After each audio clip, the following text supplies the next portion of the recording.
semuanya, kami dari TRMG 2C Politeknik Negeri Medan. Sekarang kami lagi ada di Universitas Sumatera Utara.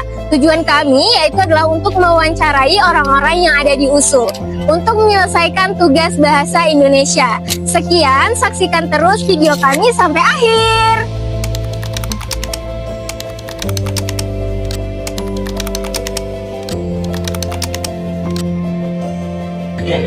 Ibu, sebelumnya perkenalkan, nama saya Haliza Aulia. Saya sekarang menjadi mahasiswi dari Politeknik Negeri Medan dengan prodi Teknik Rekayasa Multimedia Grafis. Nah, sekarang saya lagi ada tugas dari mata kuliah Bahasa Indonesia untuk mewawancarai dengan bahasa yang baku. Nah, kebetulan saya ingin mewawancarai Ibu nih. Sebelumnya boleh Ibu sebutkan nama lengkap, profesi, dan kesibukan Ibu sekarang menjadi apa? Ya, terima kasih adik-adik mahasiswa Politeknik yang mau saya jadi narasumber. Nama saya Ria Laila SH CPM. Kemudian profesi saya adalah pengacara. Selain juga profesinya menjadi ibu rumah tangga. Kesibukan kesibukan saya sekarang adalah penanganan perkara di beberapa bagian. Oke, udah itu saja, Bu. Ya. Sudah berapa lama Ibu menjalani profesi sebagai pengacara ini? Oke, menjalani profesi sebagai pengacara saya dari 2018 sampai dengan sekarang. Oh, sudah lama ya, Bu? Ya. Untuk apa sih awalnya yang membuat Ibu tertarik untuk masuk ke dunia hukum sehingga menjadi seorang pengacara? Ya, ketertarikan saya adalah karena ketimpangan perlakuan keadilan dengan masyarakat yang tidak punya, kemudian ada ketidakadilan sosial di sana sini, itu membuat saya kita harus nih gitu loh, apalagi terhadap perempuan ya, di 2017-2018 itu sangat jauh rasa keadilannya, apalagi tentang KDRT, rumah tangga, keadilan terhadap seorang istri gitu. Jadi kita merasa terpanggil, kita harus nih ikut juga membela mereka gitu. Kalau tidak kita siapa lagi gitu kan. Dan ada ketidakadilan terhadap masyarakat. Ya kalau misalnya mau dikasta-kastakan itu masyarakat kurang mampu lah. Yang maksudnya ya sudahlah, kita bantu bagaimana supaya mereka mendapatkan keadilan. Oke, selama Ibu menjadi pengacara, kasus-kasus seperti apa yang sudah Ibu tangani? Oke, kasusnya itu seperti penggelapan, kemudian narkoba, KDRT, kekerasan terhadap perempuan, kemudian pencabulan anak, kemudian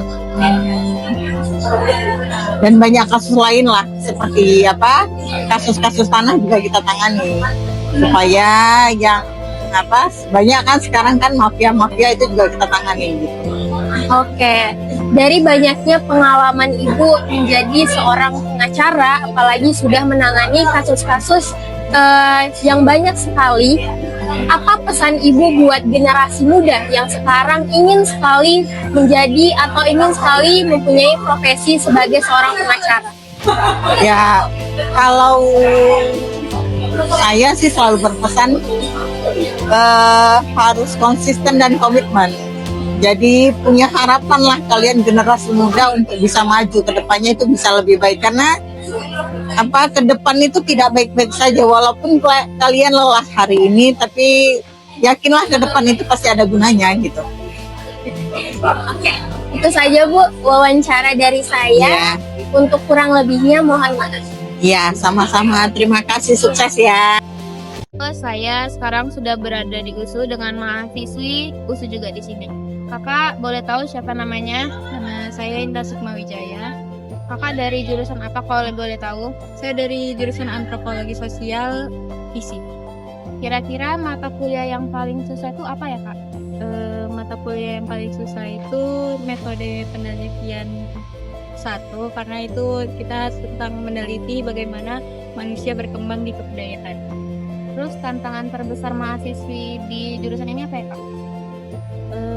Mungkin tantangannya itu kita masih belum tahu prospek kerja yang luas itu gimana dan menjadi apa di masa depan. Terus ada nggak dosen yang menginspirasi di jurusan kakak?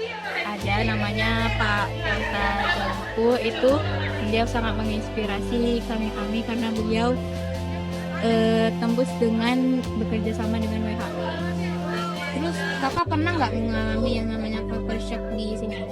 Tentunya pernah, apalagi saya sebagai mahasiswa baru di kampus ini dan juga di jurusan ini. Jadi salah satunya culture shock saya di masa SMA dengan masa perkuliahan ini cukup banyak karena seperti yang kita tahu, remaja masa transisinya ke perkuliahan itu cukup lama perkembangannya dan adaptasinya cukup lama. Jadi itu yang mungkin jadi culture shock saya.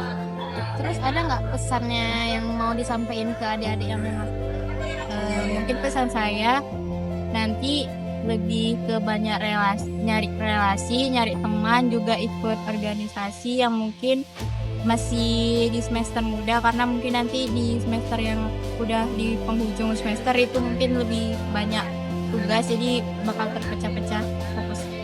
Ya, terima kasih ya Kak. Iya. Dadah. Halo, saat ini saya sudah bersama mahasiswa USU. Bolehkah perkenalkan dirinya? Halo semuanya, perkenalkan nama aku Alisa Kira dari jurusan psikologi.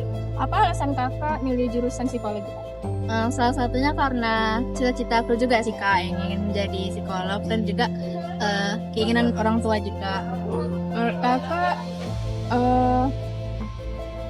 pembelajaran apa yang menurut kakak itu paling efektif untuk kakak sendiri? Menurut aku tatap muka sih Kak, karena kalau daring itu kan kita kurang bisa ngeliat dosennya dengan jelas kan, kurang ada eye contact juga, jadi kayak kurang masuk aja gitu materinya. Oh ya, terus kakak lebih suka belajar secara individu atau berkelompok Kak? Kalau aku sih lebih suka individu sih ya Kak, karena kalau berkelompok itu kan kita payah ya buat ngekontrol orang-orang, jadi kayak kalau kurang bisa berkoordinasi langsung hancur gitu. Oke. Menurut kakak sendiri, apa tantangan terbesar kakak yang kakak rasakan selama menjadi mahasiswa Kak? Tantangan terbesar aku sih sama sih tadi Kak, yang kalau teman kelompok kita kurang bisa berkoordinasi, jadi kayak hancur gitu. Oke. Terus terakhir nih Kak, bagaimana harapan kakak terhadap pendidikan Indonesia di masa depan Kak? Harapan aku ke depannya semoga sekolah-sekolah yang di pelosok itu lebih bisa terjangkau gitu pendidikannya Kak, karena kasihan juga mereka kan karena ya. Terima kasih ya Kak atas waktunya. Iya, sama-sama. Dadah. Hai semua, jadi saat ini kami sedang berada di Universitas Sumatera Utara. Jadi saat ini kami sedang bersama Bapak Muhammad Muhlis. Ya.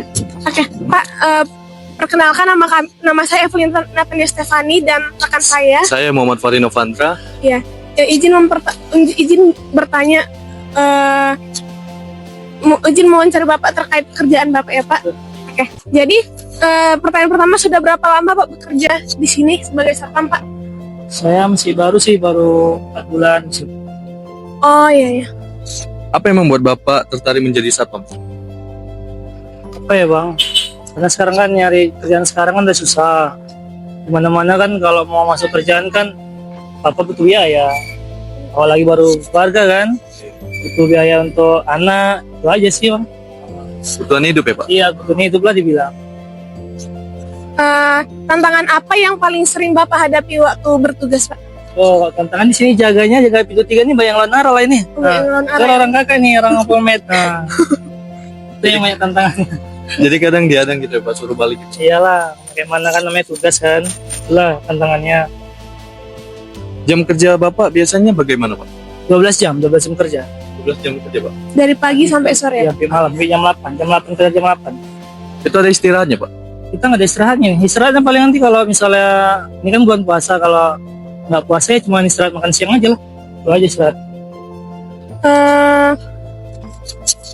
Sebelum Bapak jadi satpam, apakah ada pelatihan khususnya Pak? Ada pelatihannya. Kira-kira Jadi, seperti apa Pak? Ya kayak biasa kita kayak upacara gitu lah. Latihan-latihan nanti lari-lari, keliling, push up, ini kan gitu aja latihan. Di universitas ini atau ada instansi? Langsung di Polda. Langsung di Polda. Oh iya. Pengalaman paling berkesan selama bekerja apa Pak? Pengalamannya, apa pengalamannya bang? Yang berkesan ya, menurut aku ya mana ya bang? Semuanya berkesan sih bang. Selama masih kerja di sini, nyaman-nyaman aja kok kerja di sini. Iya, iya. Keterampilan apa yang wajib dimiliki Pak kira-kira? Keterampilan. Kalau masuk sini ya, yang penting senyum, sapa itu aja bang. Senyum, sapa, sopan. Itu aja yang penting. Ada tamu, kalau misalnya nanya alamat, ya pandailah kita nanya ya bang. Sopan lah kita ya kan. Itulah yang paling penting lah, yang paling penting itulah. Sama orang, dari kepala sama orang kita kan. Oh gitu ya Pak. Oke, makasih ya Pak. Sekian pertanyaan kami Pak. Maaf mengganggu waktunya Pak. Halo Ibu, selamat siang. Sore. Jadi perkenalkan saya Rohnina Tede Sinaga, saya dari Politeknik Negeri Medan. Jadi di sini saya akan melaksanakan tugas bahasa Indonesia menggunakan bahasa yang baik. Boleh kan Ibu? Boleh deh. Oke Ibu. Jadi Ibu sejak kapan berjualan di sini? Sudah ada tahun ya, 3 tahun. Oh 3 tahun. Apakah sebagian besar pembeli membeli wortel untuk memberi makan rusa? Iya, Oh, iya. rusa sama bebek. Rusa sama bebek. Terus berapa harga satu bungkus wortel yang Ibu jual? 5.000, 3 plastik 10.000. Oh. Ibu. Terus dalam satu hari kira-kira berapa bungkus yang biasanya terjual, Bu? Nggak tentu deh. Ini baru biasanya semalam nggak buka dasar. Nah, sore hujan. Nggak tentu lah. Kadang kami kan bukan hanya aku yang jualan. Ada Oh. berapa orang kami bergiliran. Kadang dapat 30.000, kadang dapat 40, nggak tentu lah, ganti-gantian soalnya. Apakah usaha ini cukup membantu perekonomian Ibu? Ya, membantu juga. Gitu ya, Bu. Semangat ya, Ibu. Iya, makasih deh. Oke. Pak deh, skip dulu. Tadi aku